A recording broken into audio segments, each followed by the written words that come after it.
Last class parasitism का एक introductory class था और आज के इस वीडियो लेक्चर में हम लोग पैरासिटिज्म को एक बहुत ही क्रिएटिव अंदाज में एक्सप्लेन करने वाले हैं, पढ़ने वाले हैं। चैप्टर को शुरू करने से पहले हम लोग इसके डिफिनीशन को जान लेते हैं। तो डिफिनीशन ध्यान से सुनिएगा, क्या होता है पैरासिटिज्म।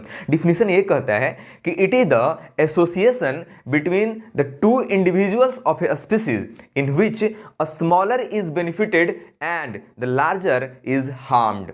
राइट, तो ये इसका डिफिनीशन कहता है, मतलब एक ऐसा एसोसिएशन है दो लोगों का एक ही स्पीसीज के, जिसमें एक को तो फायदा होता है, और फायदा किसको होता है? जो पैरासाइट होते हैं, जो स्मॉल होते हैं, और जो लार्ज होते हैं दैट इज कॉल्ड होस्ट, उनका क्या होता है? नुकसान होता है। और ऐसे रिलेशनशिप को हम लोग क्या बोल देते हैं? पैरासिटिज्म। बात करें इसके सिंबलिक आइकन का, तो सिंबल इसका होता है प्लस, स्लैश और माइनस, मतलब एक को फायदा होगा और एक को इसमें इस एसोसिएशन में को नुकसान होगा। पहले हम लोग साइज वाइज डिफिनीशन को समझने के लिए ही इसको दो पार्ट में बांटे थे, दैट इज कॉल्ड पैरासाइट और होस्ट, जिसमें कि पैरासाइट स्मॉल होंगे और होस्ट लार्ज होंगे। आइए वन बाय वन पैरासिटिज्म के कैरेक्टरिस्टिक्स क्या होते हैं, होस्ट के क्या कैरेक्टरिस्टिक्स होते हैं, क्या इफेक्ट होता है, उसको पढ़ते हैं। और बेसिकली जो आपको ये दिख रहा है पॉइंट वाइज बुलेट फॉर्म में जो दिख रहा है पॉइंट्स, यही आपके कंसेप्ट्स हैं। इसी कंसेप्ट से आपके सवाल आते हैं और ग्राफ बहुत इंपॉर्टेंट होता है। आइए हम लोग टॉपिक को समझते हैं, बट उसके पहले इस वीडियो को लाइक कर लें और हमारे चैनल को सब्सक्राइब कर लें ताकि हमारी जो बॉन्डिंग है वो स्ट्रांग हो सके। राइट, सबसे फर्स्ट पॉइंट है कि अननेसेसरी सेंस ऑर्गन एब्सेंट होते हैं किसके अंदर? पैरासाइट के अंदर। मतलब वैसे सेंस ऑर्गन वो क्या कहते हैं, उसमें खत्म हो जाते हैं, नहीं रहते हैं, जो कि अननेसेसरी हो, जिनकी वो जरूरत नहीं है। आलतू फालतू ऑर्गन्स अपने बॉडी में उन लोग क्या करते हैं, इवोल्यूशन के दौरान क्या होते हैं, उनका खत्म हो जाते हैं। पैरासाइट का फर्स्ट कैरेक्टरिस्टिक्स।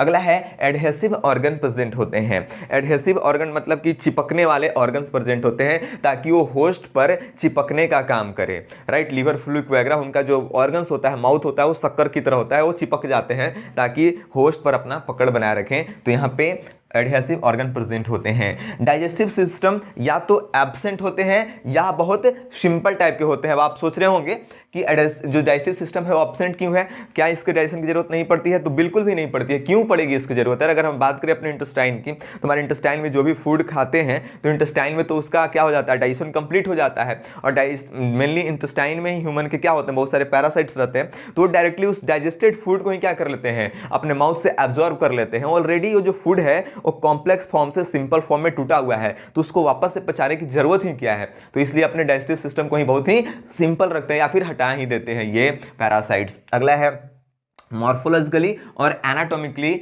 बहुत ही सिंपल होते हैं, मतलब उनका जो बाहरी बनावट होता है शरीर का या अंदर का जो स्ट्रक्चर्स होते हैं बहुत ही सिंपल होते हैं, क्योंकि उनको ज़्यादा ताम झाम से मतलब ही नहीं है, अपना सिंपल लाइफ जीते हैं और दूसरे को ही इस्तेमाल करते हैं। तो अपना जो ऑर्गन्स है उसको क्या इस्तेमाल कर, हम लोग डाइजेशन की जरूरत है इसलिए डाइजेस्टिव सिस्टम है, ब्लड को फिल्टर करने की जरूरत है इसलिए किडनी वगैरह है। इनको कुछ चीज़ का जरूरत नहीं, बना बनाया पका पकाया खाना मिलता है और मस्त जिंदगी जीते हैं, तो इसलिए ये भी सिंपल हो जाते हैं। अगला है रिप्रोडक्टिव पोटेंशियल बहुत ज़्यादा हाई होता है। रिप्रोडक्टिव पोटेंशियल हाई नहीं रहेगा तो उनका जो फ्यूचर जनरेशन है वो डेंजर में आ सकता है, इसलिए अपने रिप्रोडक्शन को ही रेट को क्या रखते हैं, बहुत हाई रखते हैं, ताकि ज़्यादा नंबर ऑफ पैरासाइट जन्म ले और अपना जनरेशन कंटिन्यू होते रहे। अगला पॉइंट है लाइफ साइकिल बहुत ही कॉम्प्लेक्स होता है इनका, मतलब दो होस्ट पे इनका जो ऑर्गेनिज्म पे इनका लाइफ साइकिल चलता है, इसलिए बोला गया कि रिक्वायर्ड्स टू होस्ट जरूरत पड़ता है। जैसे प्लाज्मोडियम के केस में देख सकते हैं, एक हमारे ह्यूमंस होते हैं कि जरूरत पड़ता है ना। अगला है होस्ट स्पेसिफिक पैरासाइट, मतलब ये जो पैरासाइट्स होते हैं वो होस्ट स्पेसिफिक होता है, कहने का मतलब कि और साथ साथ में जो होस्ट स्पेसिफिक पैरासाइट्स होते हैं वो को इवॉल्व करते हैं, मतलब साथ साथ इवॉल्व करते हैं। मतलब अगर होस्ट क्या किया कि इस पैरासाइट को रेजिस्ट करने के लिए कोई अपना बॉडी में इवोल्यूशन किया, तो साथ ही साथ पैरासाइट भी क्या कर जाते हैं, वो भी अपने आप को इवॉल्व कर लेते हैं। इसलिए जो होस्ट स्पेसिफिक पैरासाइट होते हैं उनके अंदर को इवोल्यूशन देखा जाता है। ये था आपका इसका पॉइंट्स कैरेक्टरिस्टिक्स पैरासाइट्स का सारा आपका एक क्वेश्चन में पूछा जाएगा। अगला है होस्ट। होस्ट का क्या होता है, क्या फर्क पड़ता है पैरासाइट से? तो ये फिजियोलॉजिकली वीक होते हैं, क्योंकि इनका ही न्यूट्रिशन, इनका ही खाना पीना क्या करते हैं, इस्तेमाल करते हैं। ये इल हो जाते हैं, बीमार पड़ जाते हैं, क्योंकि इनका जो रिप्रोडक्टिव फिटनेस है वो कम हो जाता है, क्योंकि इनका सारा का सारा जो न्यूट्रिएंट है वो इस्तेमाल ये कर लेते हैं। रिप्रोडक्टिव पोटेंशियल भी क्या हो जाता है, डाउन हो जाता है। राइट, पॉपुलेशन डेंसिटी भी क्या हो जाएगा, डाउन हो जाता है, क्योंकि इनका जो न्यूट्रिशन है वो सब क्या कर लेते हैं, पैरासाइट्स ले लेते हैं। तो ये इनका 4 पॉइंट्स आपको ध्यान रखना है। अगला पॉइंट है पैरासाइट्स की। पैरासाइट जो उनका एक टाइप है, क्लासिफिकेशन बोल सकते हैं, तो दो तरह के होते हैं, इक्टोपैरासाइट और इंडोपैरासाइट्स, राइट। देखिए एग्जांपल्स बहुत इंपॉर्टेंट है क्योंकि इक्टोपैरासाइट्स को भी फर्दर दो पार्ट से बांटा गया है, इक्टोफाइटोपैरासाइट्स और इक्टोजू पैरासाइट। फाइटो मतलब जो प्लांट्स पे रहते हैं और जू मतलब जो एनिमल्स पे रहते हैं, राइट। अब देखिए इक्टोफाइटो जो है उसका एग्जांपल्स आपको ध्यान रखना है। उसके एग्जांपल्स में एम्फिड्स हैं, लैक इंसेक्ट्स हैं, रेड कॉटन बग हैं। इक्टोजू जो कि वैसे पैरासाइट जो कि एनिमल्स पे रहते हैं, उनका एग्जांपल्स लीच हैं, टिक हैं, लाइस हैं, सोपेपोड्स हैं, है ना। उसके बाद इंडोफाइटो का आपको कोई एग्जांपल्स ध्यान में रखने की जरूरत नहीं है, लेकिन इंडोजू वैसे पैरासाइट जो कि होस्ट के अंदर में रहते हैं। जो इक्टोपैरासाइट होते हैं होस्ट के पेरिफेरी पे रहते हैं, उसके सरफेस पे रहते हैं, और ये क्या करते हैं, अंदर में रहते हैं। और इसका एग्जांपल्स इंडोजू का वैसे एनिमल्स जो कि अंदर में रहते हैं किसी होस्ट के, उसका एग्जांपल्स है टेपवर्म, टिनिया, एस्कैरिस, इंटमीबा, प्लाज्मोडियम। ये सब तो इंटेस्टाइन ऑफ द ह्यूमन रहते हैं, लेकिन ये जो प्लाज्मोडियम है वो कहाँ पे रहता है, आरबीसी ऑफ ह्यूमन में रहते हैं। लीच कहाँ रहते हैं, कैटल्स वगैरह पे, टिक्स वगैरह, लाइस जू हमारे बॉडी में रहते हैं, टिक्स वगैरह जो कैटल्स होते हैं उस पे रहते हैं, सोपेपोड्स जो कि शायद फिश पे रहते हैं। तो ये सब आपके कुछ पैरासाइट्स हैं। ग्राफ बेहद इंपॉर्टेंट है, आइए ग्राफ को समझते हैं। ग्राफ देखिए, इधर population density that is called an, और इधर है टाइम का।